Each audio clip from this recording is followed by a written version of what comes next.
Hello everyone, this is part 4 of What If Naruto was in Anbu at 6, and I hope you guys enjoy this video and to like, to subscribe, and check out the playlist, to see more comment down below. Now let's start the intro. They call me a god. They call me a god. They call me a god. Sarutobi took a puff of his pipe as the door to his office opened, revealing his silver-haired, perverted student. "What you want, old man?" "I was getting great research for my next issue," he said with a lecherous grin on his face. Sarutobi sighed. Jiraiya's books were admittedly quite addictive, but still, such a blatant admittance that he was a perverted lech did not do well for either of their images. Not wanting to dawdle on Jiraiya's nature, he simply took out a file and tossed it on his desk. The pervert took a single look at the first page that held the picture of an all-black Anbu and scowled at the old man. It was the main reason Jiraiya stayed away from Konoha and the reason the relationship between master and student was so very strained. He remembered that day. So did Sarutobi. It was not at all pleasant to recall.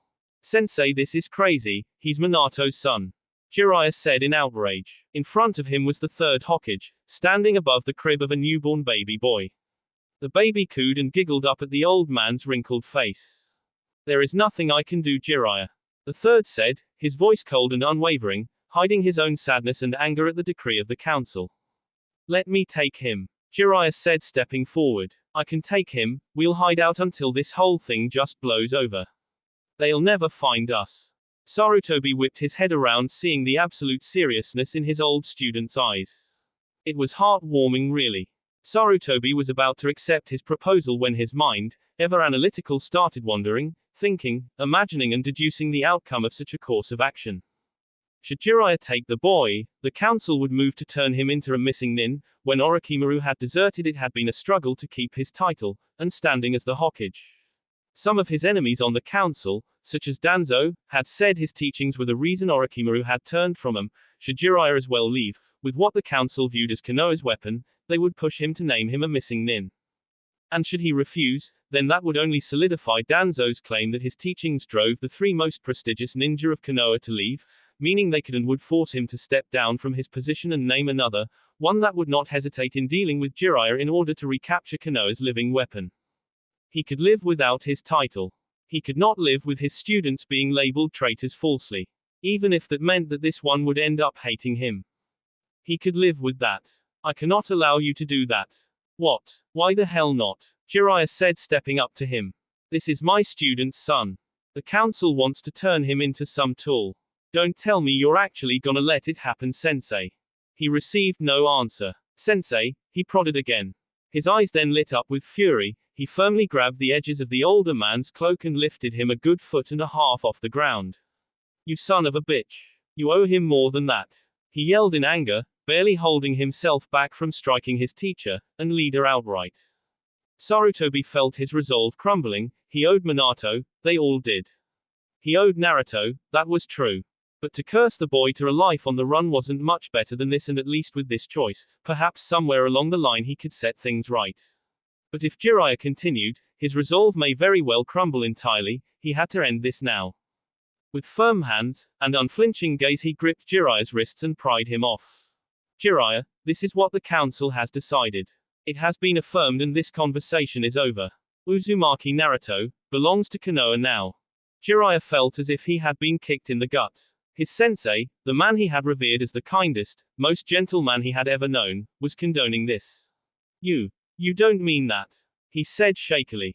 Sarutobi stared back at him, unflinchingly. "This conversation is over," he repeated. Like the ceiling of a great iron door, Sarutobi turned his back on his student, and stared down at the blonde baby boy. Jiraiya stared at his back in stunned disbelief before his face contorted into one of contempt.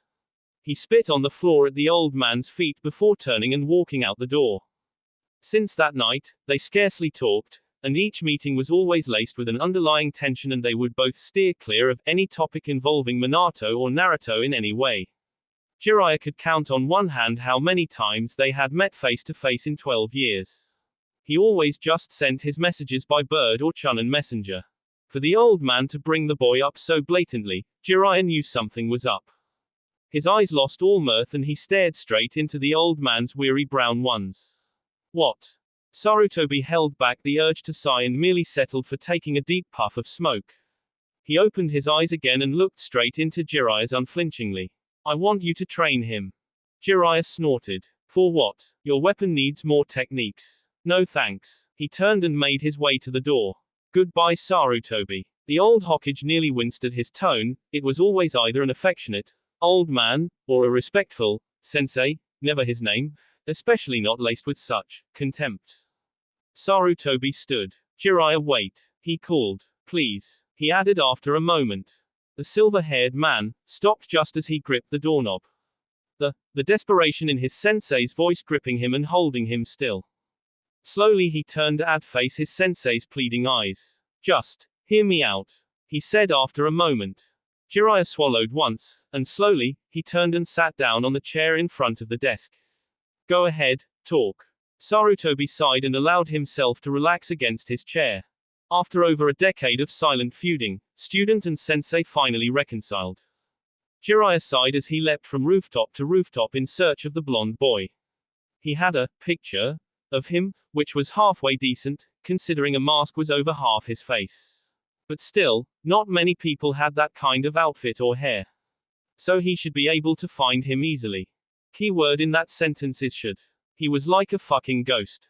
He couldn't catch hide nor hair of him. He went to his estate, to every training ground and finally to the hot springs, just to make sure of course.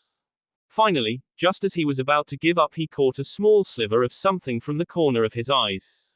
He snapped his head around and found the kid walking down the street. He immediately landed and rushed after him. Hey brat, he called. For a moment, Naruto wasn't sure if he was addressing him, but after a while that he could hear footsteps behind him he turned as Jiraiya stood before him. Jiraiya, the Toad Sannin. He said blandly. What are you doing here? Jiraiya cleared his throat. Well, at the request of my sensei, I've been asked to train you. Among other things, he added silently snickering. In reality, first he was to get to know the boy, then, he was to simply annoy the hell out of him. Get a rise out of the boy, for him to show some form of emotion, since Jiraiya was currently the only one who had a hope of seeing Naruto annoyed or angry without being burnt to ashes. He was the logical choice. I find that there are few things you could teach me. Naruto answered. Jiraiya frowned. That wasn't a braggart's confidence. Just what the hell had they done to this kid that he thought even a Sannin couldn't teach him anything? He didn't let any of his discomfort show however and merely smirked. Maybe, but I think I have a few things I can teach you. He stated moving forward and putting an arm on the boy's shoulder. He barely refrained from narrowing his eyes as he saw the boy turn to look at the arm that had touched him in such a familiar fashion as if it was alien. Come on brat, I think it's time you learn my favorite technique. The Rasengan, he stated with a smirk pulling the confused boy along. Jiraiya groaned in pain from his spot on the ground. It had been 3.5 weeks since he had begun teaching the boy the Rasengan and he had taken to it amazingly quickly of course. But that's not what was causing him pain. After the first week or so he had begun his annoyance tactics. It took almost an entire week before the blonde told him, in a somewhat heated voice, shut up. Jiraiya obviously ignored him, and continued annoying him by talking endlessly, dragging him along to the hot springs, inviting him to food while then leaving him with the bill and such things. Finally, now, only 3 days away from the finals in the Chunin exam had the blonde finally done something. Jiraiya had gone peeping again and had just settled himself in a comfortable spot when the wall that hid him suddenly collapsed, exposing him to all of the females in the hot springs, which included a very pissed off Yuhi Kurenai and an even more irked Materashi Anko.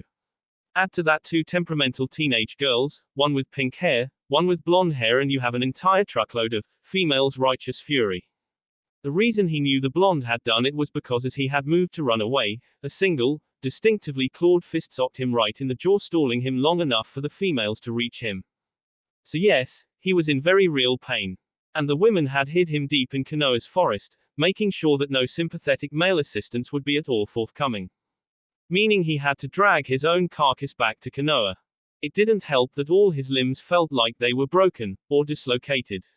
Or both. So it was with great pains that Jiraiya of the Sannin began crawling back to his home village, all the while hearing a faint laughing that sounded suspiciously evil following him all the way through. Hinata stared at her father with disbelief. You're disowning me. She yelled, standing up. Because of just one loss. Her Byakugan flared in her anger. Next to her, her sister, Hanabi had her eyes open wide in utter disbelief at what their father was saying.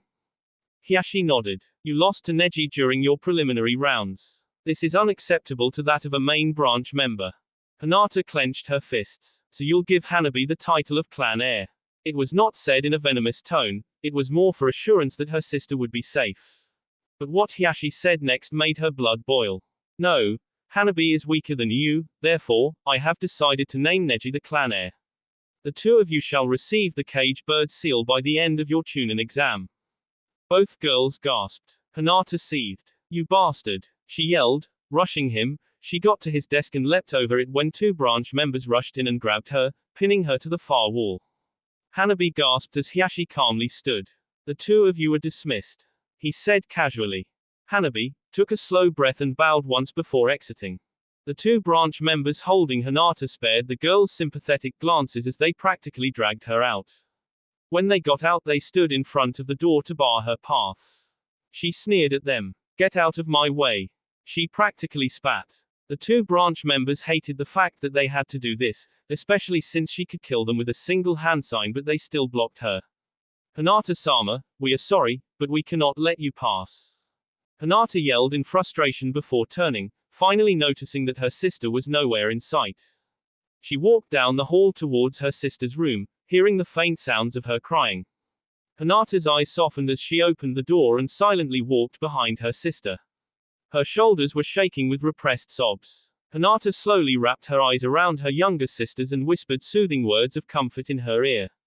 Shush. It'll be okay, I promise, I'll find a way out of this. She promised. Neither girl really noticed, a certain Hyuga branch member had heard the whole thing. Naruto allowed his eyes to scan over the stands over the Colosseum where the final rounds of the Chunin exam were to be held. He let his eyes travel to the cage booth, raising his head a little higher than normal to look from underneath his hood and cloak. Jiraiya had given it to him, imbuing the cloth with some seals for storing items and such, allowing him to carry more equipment within easy reach. And because it read just suits you, he'd added, along with some gauntlets. They were almost of Anbu design, the metal was thin, the fingers tipped and pointed so as to claw out someone's face. It hadn't been his idea, but he wasn't wholly opposed to it either. It would make him hit harder, much harder. The stands were beginning to fill up with people. He noticed, however, that his opponent, Hyuga Neji, was missing. As was Hinata now that he looked around. He knew she was out of the hospital. How did he know? Well, when an Anbu went to the hospital and demanded that reports of her state be delivered to his estate weekly, the hospital staff tended to comply, allowing him to keep track of things. She should be here. Few people in the village ever missed the spectacle that was a Chunin exam. Still, it was of no consequence whether or not she or her cousin arrived. Neji would lose the match regardless. Soon the referee called them down. Will Naruto Uzumaki and Hyuga Neji please come down to the arena? Many kept speaking, but many and more stopped entirely, startled. His name was not one to be forgotten lightly. And too many of those had believed the child dead, as did most of the Chunin ranked ninja in the crowd. After 3 minutes or so, Hayate spoke up again. If Hyuga Neji does not arrive within the next 2 minutes, then he will forfeit the match. A few minutes later the referee called the match. Will Sabaku no Temari and Nara Shikamaru please come down to the arena? The match, though slow, was not boring. Naruto saw that the Nara boy had much potential as a shinobi strategist, perhaps even more so than his own father. The next match was called between Sabaku no Kankuro and Aburame Shino, with the puppet user surrendering. Then it came to the fight between Sasuke and the other Jinchuriki Gaara. Except, Sasuke too was nowhere to be found. Up in the cage booth, the Kazekage turned to Sarutobi. Hokage-sama, I am quite interested in seeing how my son Gaara measures up to the last Uchiha. Sarutobi resisted the urge to smirk. His foolish student was so transparent. He held it back and turned to the Kazekage. Kazekage-sama, I will not dishonor this exam by showing such blatant favoritism. Sasuke will be treated in this exam like any other. The Kazekage's eyes narrowed by a fraction. I see, he paused. Then this charade is unnecessary, he said, appearing behind the Hokage with a kunai to the old man's throat, as his two Anbu bodyguards morphed and vanished, revealing four individuals that quickly killed his two Chunin guards and rushed to the four corners of the building and formed a strange purple shield or force field all around it. The Kazekage then leapt up, taking the Hokage with him to the roof. Sarutobi replaced himself with a roof tile and stood across from the Kazekage. I see you are now making your move, Orochimaru. The Kazekage smirked and tore off his face, revealing the pale, young-looking face of his former student. The professor's lips curled at the sight. I see that you perfected the twisted, disgusting jutsu for your immortality. Sarutobi said disdainfully. Orochimaru smirked. That I have, sensei, he drawled. And now I will kill you and end the Leaf Village. He looked to the side. Especially since your pet can no longer assist you, he said with a wicked smirk. Sarutobi shifted his eyes to the side and saw Naruto, using his two blades covered in wind chakra furiously swiping at the barrier between them. Sarutobi then saw, through the confusion, Gaara, Suna's weapon, leaving the battle and going into Konoha's forest. He couldn't allow him to leave. Naruto, he called, catching the boy's attention. Go after the Suna ninja, Gaara. Stop him. I will deal with this. Naruto seemed reluctant for a moment before he inclined his head in a slight bow. As you wish, he said slowly before turning and letting his eyes scan the area once. He caught sight of Gaara just as he vanished into the dense foliage and took off in a rush. Orochimaru chuckled. Kakukaku. Time to die, sensei. Sarutobi smirked as he threw off his robes. Do not think me so weak just yet, student. These old bones can still keep up with the young ones. Gaara and his siblings rushed past the trees of Konoha, moving as fast as they could in order to get to the designated point where Gaara could transform in order to cause the most damage to the Konoha shinobi while avoiding their own casualties. Gaara hated transforming, since the Shukaku was always closer to the surface. But he would do what he had to do for his village. They hopped off another branch when Gaara felt an incredibly powerful chakra approaching them. Fast, much too fast. It was his chakra. He had to get his siblings out of here, he would catch up to them soon. He skid to a halt, Temari and Kankuro doing so as well, nearly falling over in their surprise. Gaara, what are you doing? We have to keep moving. Kankuro yelled desperately. Get back, he shouted just as a tree behind him exploded in splinters and shrapnel, wisps of red chakra showing. Gaara and his two siblings snapped their heads up, coming face to face with the shadows cast by the hood that now hid the boy's face. The two blades glinting in the light with murderous intent.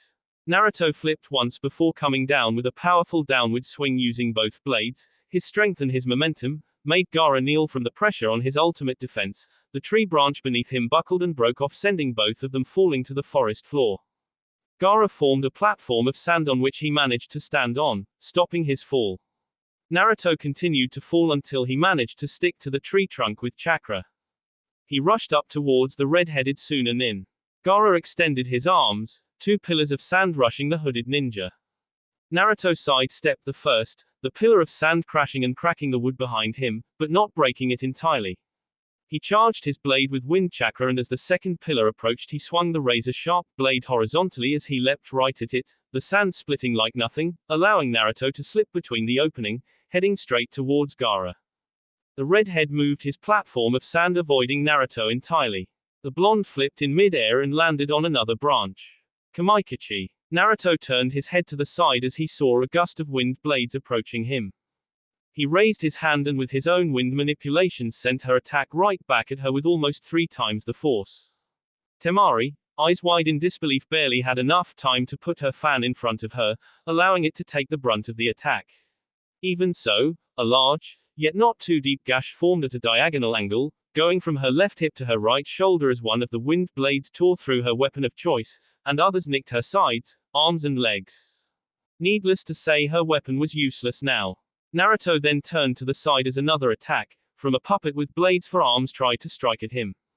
He crisscrossed his own blades to block and with a vicious kick to the puppet's chest, pushed it back with an audible crack as its chest area caved from the force of his blow. Naruto then backflipped in order to avoid another pillar of Gaara's sand that broke through the tree he had been standing on. As he moved through the air, Kankuro seized the opportunity and got behind him, with Karasu appearing in front of the boy. He charged from behind as he had Karasu move in from the front.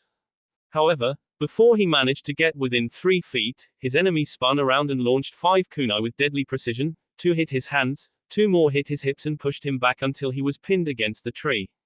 The last was aimed at his forehead, but Gaara managed to catch the projectile with his sand at the last minute. However, this distraction proved to be enough as Naruto appeared behind Gaara and delivered a vicious hit to the back of the boy's head, faster than what his sand could react. Gaara was sent flying. He hit another tree with a vicious and resounding crack. His sand couldn't even catch up with him. In order to cushion his fall, he groaned in pain and slowly opened one eye, and saw the hooded Konoha ninja moving towards him. He leapt up, once again forming a platform of sand. When he was well above the trees, his sand platform formed a sphere of sand. Naruto, who couldn't reach the boy without summoning Manda himself, calmly watched from the treetops. Finally, after 30 seconds or so, his sphere of sand dissolved, revealing Gaara, his entire form as that of a miniature Shukaku. He roared once, catching sight of Naruto as he dived in a free fall towards he boy. Naruto braced himself, spreading his arms wide with his swords at the ready, and with a violent crash, Gaara slammed into him, the two of them breaking the tree branch and rocketing towards the forest floor. Naruto stabbed one of his swords deep into what would have been Gaara's rib cage while using his right hand, still holding his second sword to pound away at Gaara's transformed face. Gaara raised his massive claw-like arm and struck the other Jinchuriki, sending him flying, slamming him into another tree and then sending his sand to pin him there. Naruto let out a battle cry, using Kyuubi's super hot chakra to turn the sand into glass and then breaking free. Gaara snarled. Temari, who had managed to pull the now unconscious Kankuro to a safer part of the forest, had her eyes wide in astonishment. Just who the hell was this? No one could go toe-to-toe with Gaara like this. Ever. Gaara hissed and launched his 2 claws forward, the 2 extended appendages rushing the blonde. Naruto charged wind chakra into his blades and leapt over the 2 claws rushing Gaara, his speed, so fast the Jinchuriki could barely keep track. Before the Suna shinobi knew it, his 2 arms had been cut off from the shoulders and multiple gashes appeared all over his transformed body. His sand had been able to provide adequate protection against the wind chakra. When his arms regenerated and his cuts healed, Naruto rushed again, this time, not letting up on the attack. His form seemed like a blur of black and red, and Gaara could do little more than cross his arms in order to put up a weak defense as he struggled to force his sand into a denser, more resilient state.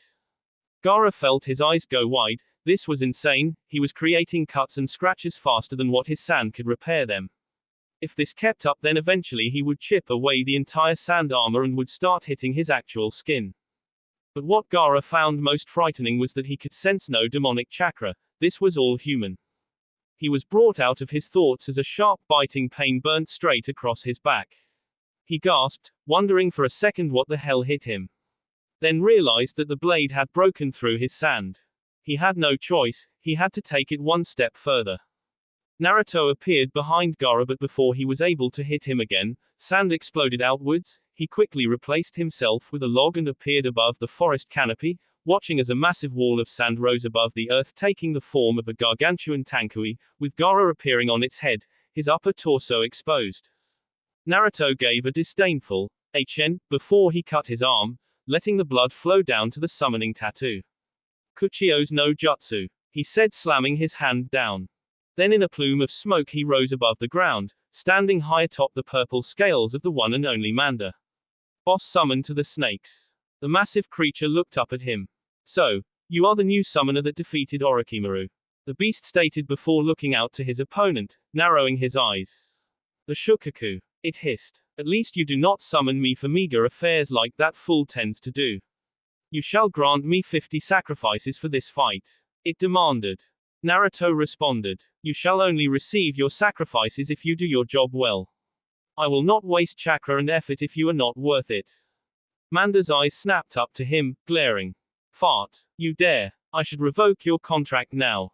Naruto glanced down at the snake, his eyes flashing a permanent red as demonic chakra began to pulse around him, staring right back into Manda's eyes without even a hint of fear. The snake summon stared into his eyes long and hard before grinning. I like you, fool. You have guts to stand up to me like that. Very well, no sacrifices are required from you. Naruto, and again his eyes vanishing beneath the shadows of the hood again as the red chakra dissipated. Manda then turned his eyes to the approaching sand demon. Very well. Let us begin. The snake suddenly darted forward. He was unbelievably fast for his massive size.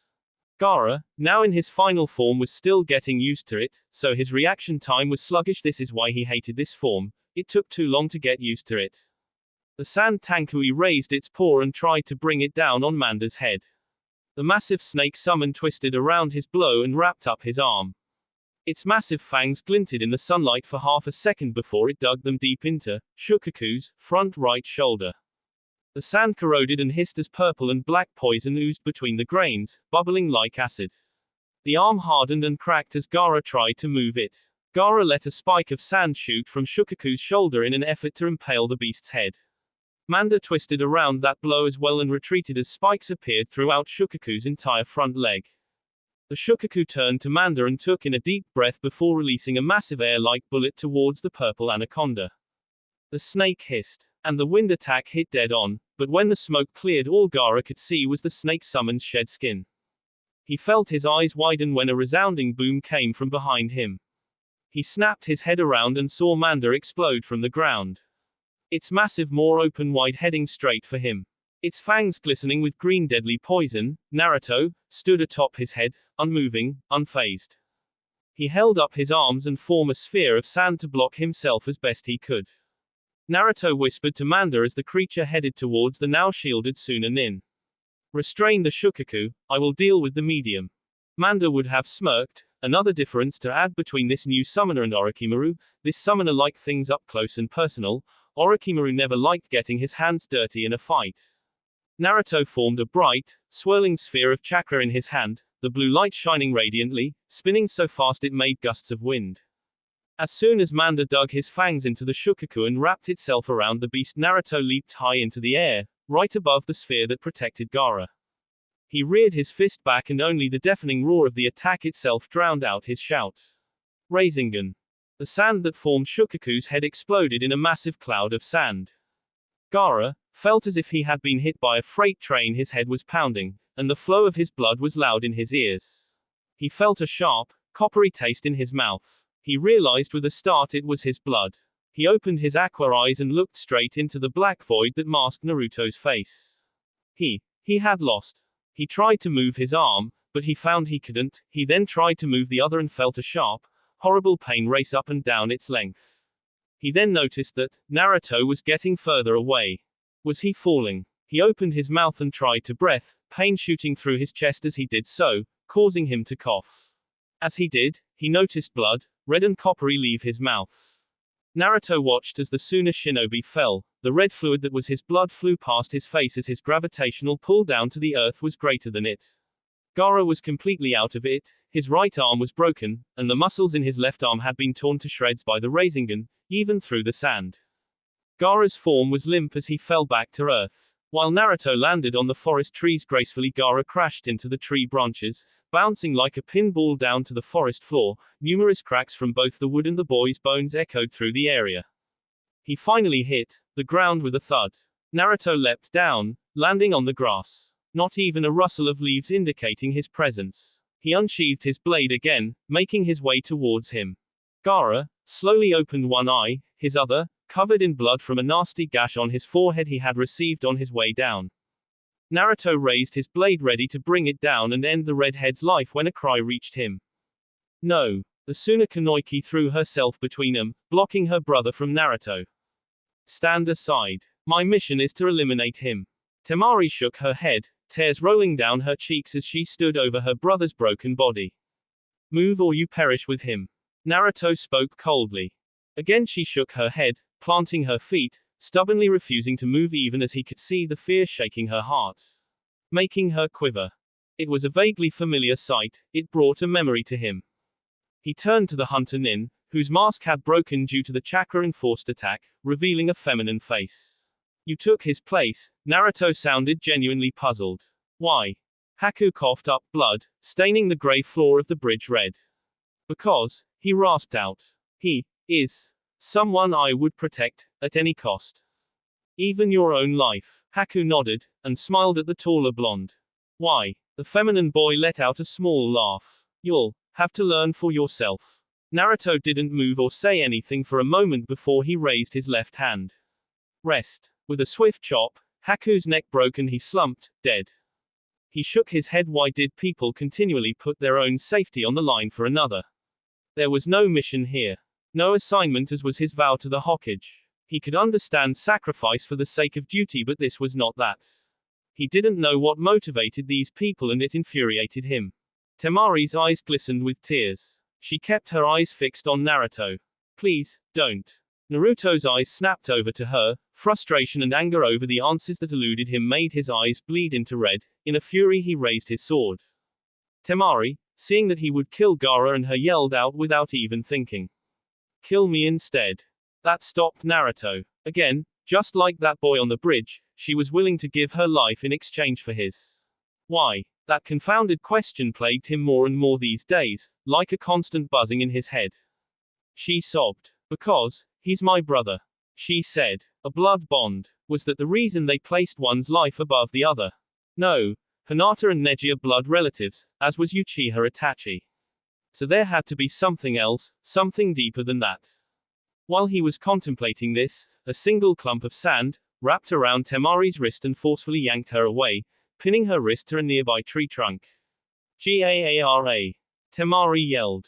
Using the last of his strength, Gaara held her in place, breathing heavily. Don't hurt her. He breathed out between gasps for air. You came for me. So kill me. Leave her out of it. Naruto stepped forward and held his blade to Gaara's throat.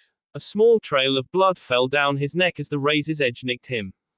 Gaara closed his eyes and waited for his death. Naruto, however, rooted to place. He willed his arm to move, but the appendage remained stubbornly still. His mind screamed at him to move, complete the mission. But something held him in place. Something was stopping him, holding him back. Like a Nara with a stranglehold on his shadow. But he had to. The Hokage had said, to go after Gaara. To stop him. Temari cried as she thought she was about to see her brother die right before her eyes when the most unexpected thing happened.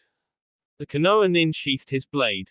With a stiff turn, the boy left the clearing, leaving a stunned Temari and Gaara behind. A squad of Anbu stared through the purple barrier towards the battle taking place beyond them. They each wanted to simply rush in there and help the old man, but they were practically useless. It was then, in a black blur, that Naruto appeared next to them. Report. He growled at an Anbu with a hawk mask. The Anbu looked at him. Who the hell do you think you are, boy? Get back before you get hurt. He sneered. Naruto unrolled a scroll and in a cloud of smoke, his familiar Anbu mask appeared before them. Making all the Anbu in sight reel in surprise, sending looks of sympathy towards the hawk-masked Anbu who you could practically feel turn white as paper. You're superior. Naruto growled, though none could tell through his mask.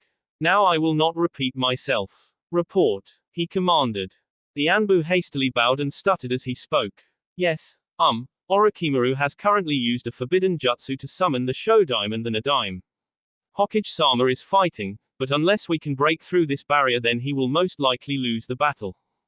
Naruto nodded stiffly. Then tell me what the hell you are all doing standing around.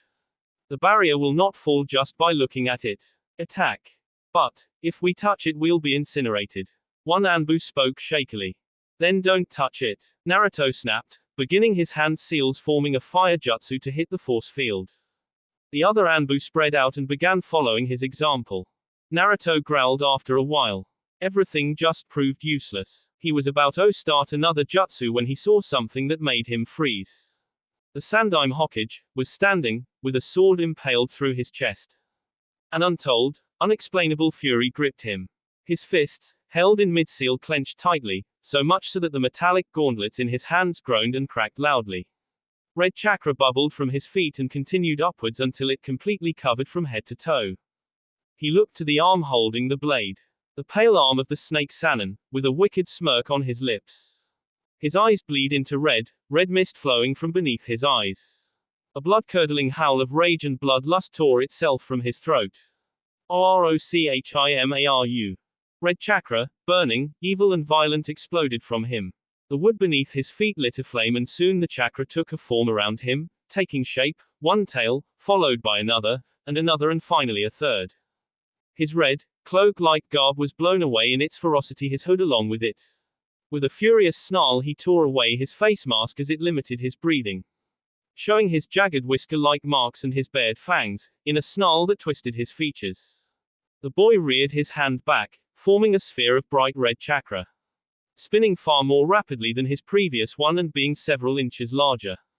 With a battle cry he launched himself at the barrier. As his Rasengan hit the barrier, the purple chakra rose up his arm, trying to burn him to ash, but his own chakra, the fox's chakra, healed him almost as soon as the damage was done.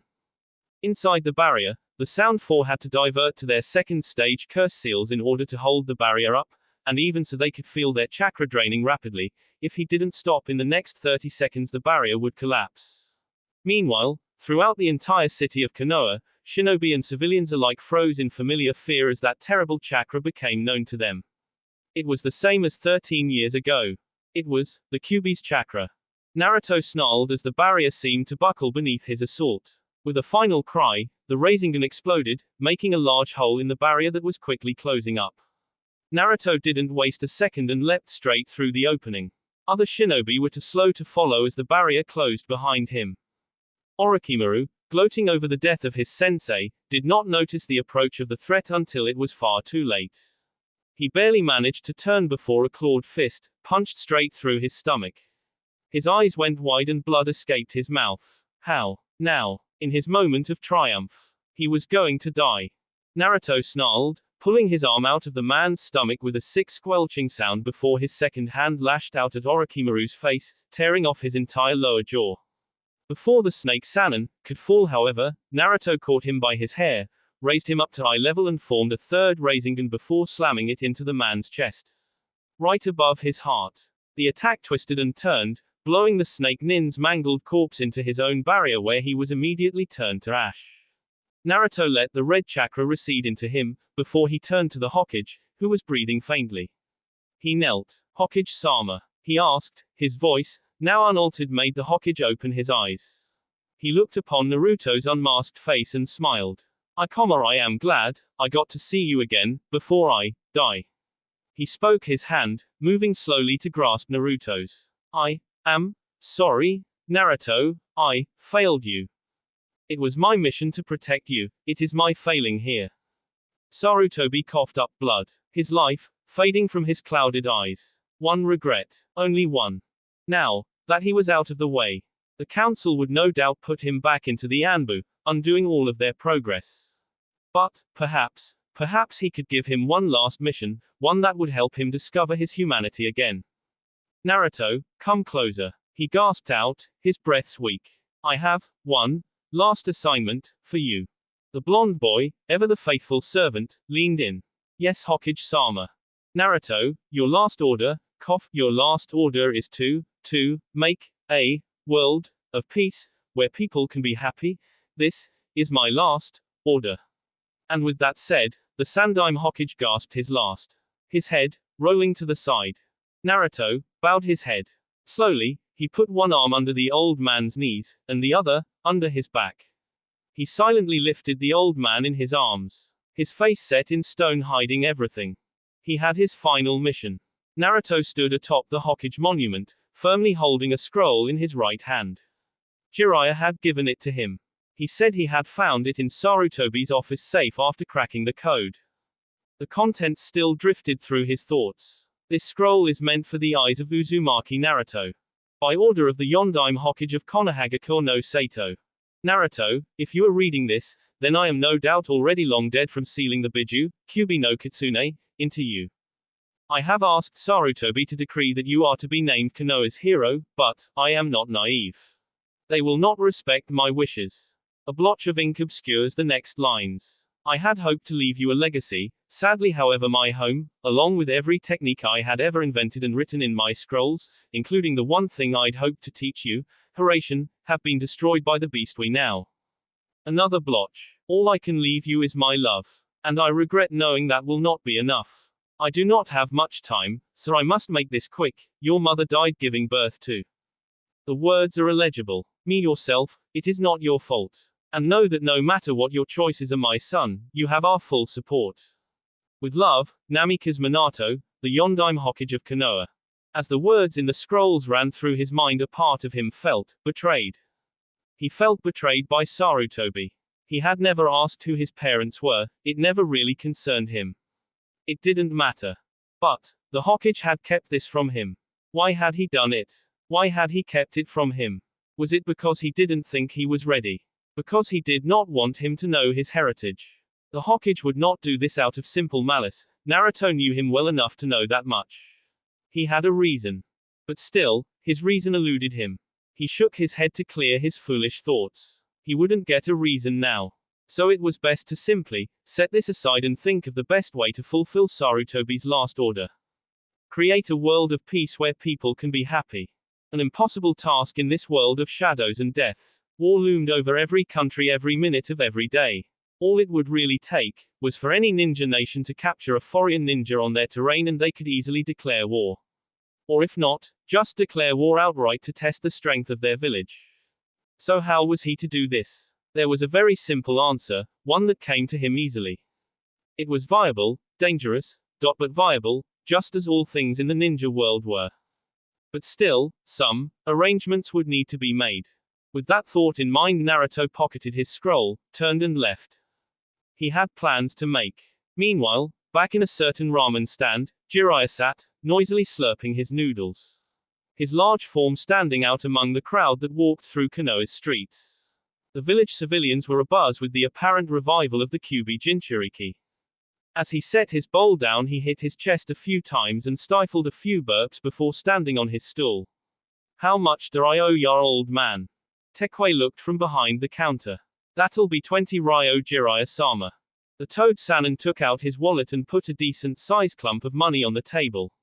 Keep the change, he called as he exited the stall.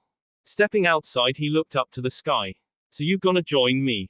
He didn't even have to look behind him as Kakashi closed his book with an audible snap and walked up next to the taller man. Jiraiya spoke. You know the council may try something against him soon. Kakashi nodded. Yes, he drawled slowly. What are you getting at? Jiraiya paused, weighing his words. Should they try something, I am going to take Naruto out of here myself. He turned to Kakashi. Are you willing to help me? Kakashi scratched his chin before shrugging and nodding. Yeah, and I think I might know a few others that would help too. Jiraiya nodded. Good. Find them and make sure they can be trusted. And then should something happen, gather them. He smiled. I'll toss in this for good measure. He pulled out a golden Ika book. Broad letters going across the cover. Book number 1 limited edition extended version. Kakashi gasped and his eyes watered, comically glistening with tears. The rare limited, gold edition of Ika Tactics, Volume 1. Mint condition. Jiraiya added with a wicked smirk. Oh yeah, Kakashi was practically his. He would take on the whole Anbu division by himself if this book was on the line. Kakashi snapped out of it and cleared his throat. Whatever you need me to do, consider it done. Jiraiya nodded and tossed him the book. Get your friends. Then keep them and yourself on alert. Kakashi nodded and vanished in a cloud of smoke. Jiraiya sighed and looked to the sky again. Minato, you would be ashamed of us all. Meanwhile in the Hyuga compound, a certain branch member sat before his father's grave in contemplative silence. He had come here, since that day, about 3 days ago when he had overheard the conversation between Hinata, Hanabi and his uncle. A part of him, a large part, wanted nothing more than to curse Hinata and Hanabi to the same hell that was this slavery of being a branch member. But another part of him, one he had buried beneath bitterness and hate, protested, almost painfully at those thoughts. He hated the main house, he hated it with a passion, but never once had he ever heard of either Hinata or Hanabi using the caged bird seal to punish, or subdue a branch member, in stark contrast to their father and almost any other main house member he could recall offhand. He could escape, but he would be dooming them to his fate. He could save them, all it would take was to decline Hyashi's nomination of him to clan head. That meant he would remain here. He would be left as a branch member. As a human with a leash. Or Hyashi could kill him. And then he couldn't blame fate. Fate robbed you of choice. And he would be choosing his fate this time. Father, what should I do? What would you do? Deep in the tunnels beneath Konoha, the Kyuubi Jinchuriki moved silently, clad in his old cloak and mask. The Anbu parted, allowing him passage while saluting. He may not be the most liked person in Konoha, but no one in the Anbu corps crossed him, ever. As he reached the holding cell he was searching for, the Anbu saluted again before opening the iron door of the cell. He stepped in, his eyes glowed behind his mask, adapting quickly to the dimly lit room. 5 figures, all bound with chakra-absorbing chains and surrounded by specially designed chakra-dampening seals, were spread around the room. Another one of these die less fuckheads come to beat us for helping kill the old fart. A girl with red hair snarled from her corner of the room. Tayuya, ladies shouldn't. Shut up, you fat piece of shit. She lashed at a fat boy with a mohawk, making him cease his speech mid-sentence. Another, with 4 arms, chuckled from him place in the room, as did another who had pale purple hair, purple eyeliner and purple lipstick. Quite the odd assortment of bodyguards Orochimaru had chosen. But the one who caught his eye was the pale boy at the end of the room. Those 2 dots on his forehead, that was the symbol of the Kaguya. It appears they were not all wiped out. Kimimaro spoke up. Quiet all of you. Immediately the room went silent as he glanced up at Naruto, glaring. What do you want? The 5 of you are from Orochimaru's personal guard, he stated. Tayuya and Jirabu stiffened. He spoke up. I know that voice, he said shakily. You're that I mean, the Anbu that killed Orochimaru-sama. She said, swallowing the lump in her throat and the curse word lodged in her voice box. Kimimaro glared at him and stood, lunging at the blonde with surprising speed. His curse seal pulsed with effort as he tried to call upon its power. A small bone spike appeared from his palm. He had wanted a full blade, but the seal-absorbing chains were completely messing up his chakra control. As he reached striking distance, however, he came to a full and sudden stop as Naruto lazily caught his throat and held him a good foot off the ground and tossed him to the wall with a sickening crack. You will cease your foolish desire for revenge now, or I will kill the lot of you without another word. Kimimaro coughed and wheezed as he tried to get air back into his lungs. Tayuya turned and spoke. What the hell do you want? Naruto's eyes flashed beneath his mask. I want to make a deal. Sasuke sat in the Uchiha compound, meditating over the events of the last few months. The 3rd Hokage, supposedly the strongest ninja in the village, was defeated by his old student, someone who had left the village. Some rumors stated that he was killed afterwards, others said he escaped. But one thing is what appeared in Sasuke's mind. He had left the village. He had left the village and was strong enough to kill the 3rd Hokage.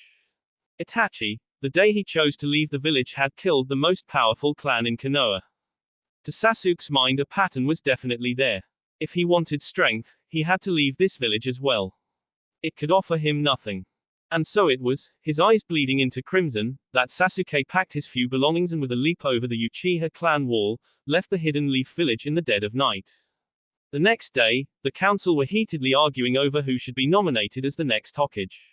An argument already held the previous day, that they had made no headway in. It looked like they were getting nowhere fast today either. Jiraiya stood, near the door, silently observing. He was here only for Naruto. He wanted to make sure the council did not make a move against him. He could care less as to who they chose as the next Hokage. Unfortunately, that meant he would have to sit and listen to this bullshit all damn day. Just to make sure he would be the first to know should anything be done or proposed against Naruto. It was no secret that the civilian population was in a complete uproar because of his now exposed identity. Not too many in the council would be above killing him to increase their popularity. Even less were above the fear of him. So they would kill him for that. He was snapped out of his thoughts as the doors to the chambers were burst open and in walked in the very boy that held his thoughts. After a moment though, his eyes narrowed. Something was off about this. He was wearing his Anbu cloak, but not his mask. Homura, one of the head councilmen, stood and addressed the young man as he walked into the center of the room. Uzumaki, what is the meaning of this? Naruto stopped walking and stood right in the center of the room. Honorable Council. The boy spoke in his usual monotone drawl. I thought that this would be the best time to inform you of the late Sandaim's final orders. The entire chamber immediately broke out in hushed whispers. It took a moment for Homura to silence them. He cleared his throat before beginning again. And what would those be, Uzumaki-san? Naruto spoke. Before Sarutobi-sama perished, he spoke his final orders to me. He told me, make a world of peace, where people can be happy. More murmurs broke out in the council and faint snickers could be heard, indicating just what they thought of the idea. Jiraiya narrowed his eyes. A world of peace. What exactly does he mean by that? Homura hid his chuckles with coughs as he addressed the Kyubi Jinchuriki. I see, And just how do you plan on carrying out this assignment? As you and I both know, Council Homura, our nation is at constant war. Peace has been unknown in this land for the past millennia. The reason for this is simple, so many nations all vying for power. There can be no peace as long as the land remains divided. There must be unity in order for peace to come. There cannot be 5 shinobi nations. There can only be. You cannot be serious. Someone interrupted, almost outright laughing. Are we to listen to this a moment longer? There can only be one nation, one shinobi village, one empire.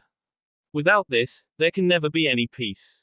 Homura raised an eyebrow, listening to the scoffing voices and irritated whispers. He knew Naruto was taking this seriously, however. So he did his best to at least pretend the argument was worth taking seriously. He cleared his throat. Such a proposal is foolish. There is no way we can conquer every hidden village on our own.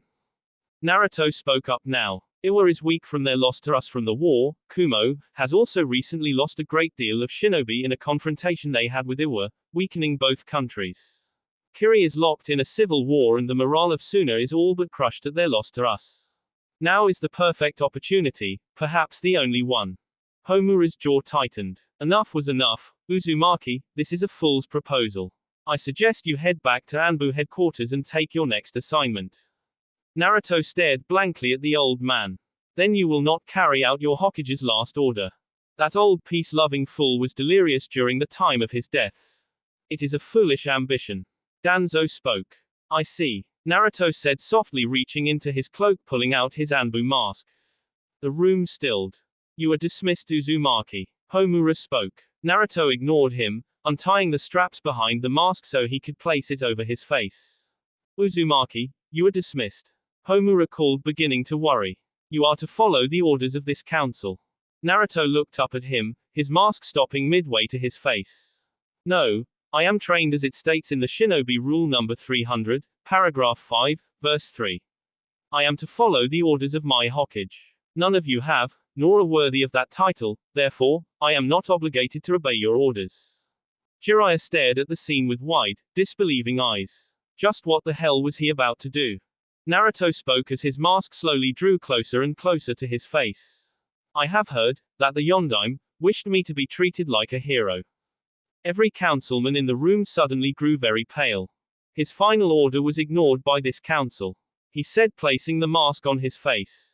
As will the Sandaime's final order now be ignored by this council. He clicked the straps behind his head, holding his mask in place. He began unsheathing the sword. It appears this council does not pay respect to its fallen leaders. He unsheathed his other sword. Therefore, he finally looked up, his eyes glowing a fearsome crimson behind his mask. I find this council unfit to rule and must be. 4 figures fell from the roof, surrounding the council seats in a purple barrier. Jiraiya felt his eyes go wide and he stepped forward, when a second barrier, one that protected the sound force backs, appeared, barring his path. Naruto's blades lit aflame. Eliminated. That will be it for this video. If you want more, comment down below, like, subscribe. And see you guys later.